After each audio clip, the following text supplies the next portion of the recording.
বাসা মোহনপুর থানা। মোহনপুর থানা। জেলা রাজশাহী। ও দিয়ে খবরটাও কি, আপনার নাম কি?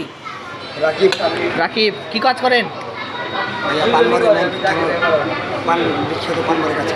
আপনাদের তো পানের হেই একবার ইনকাম না? আছে কিন্তু কষ্ট করে মাসে কত টাকা ইনকাম আসে? হ্যাঁ, 20,000 ডাক্তার নিচে ছাড় দিয়েছি। মাত্র 20,000? ডাক্তার নিচে ছেড়ে দিচ্ছি আমি। 4 বছর হলো বিয়ে করছি, নতুন 4 মাস হলো। বউ কোথায় আছে? বাসায়। বউয়ের কি বাচ্চা কাচ্চা হয়েছে? আরে না, 3 মাস হলো। বই তো হ্যাঁ, বই বিয়ে করে 3 মাস। বাচ্চা কাচ্চা এখন হয়নি? না, আমি নেশাবান করতে গান দেখাই মাত্র। নিশা বাদ দিতে হবে। এইগুলা ডাক্তার বাদ দিয়ে দিয়েছেন না? জি ভাইয়া বলুন। সবাইকে বলেন যে আমি এগুলো বাদ দিয়েছি, আপনারা খাবেন না কেউ, বলেন। আমি তো জানি যে আমার কি হয়েছিল, তাও যদি জানিস না। আপনি বলে দেন, দর্শককে বলেন যে দর্শক আপনারা কেউ খাবেন না এগুলা। আপনারা ডাক্তারের বিরুদ্ধে আবার বাড়াচ্ছি। ডাক্তার এসে মাথা শেষ করে দিয়েছে। আমরা অনেক নষ্ট হয়েছে না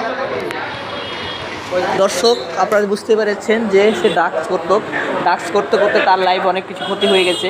সে অলরেডি এখন সেগুলো থেকে বিরত। সে আর কিছু খাবে না বলে দেশে অনেক অর্থ নষ্ট করেছে। এই নষ্ট করার কারণে সে এখন বর্তমানে দেশ ছেড়ে বাংলাদেশে বাইরে চলে এসেছে। হ্যাঁ, যে আমার সেই ঠিক আছে, ওকে, ঠিক আছে, ভালো থাকেন, সুস্থ থাকেন। অবশ্যই অসুবিধা হলে আসবেন।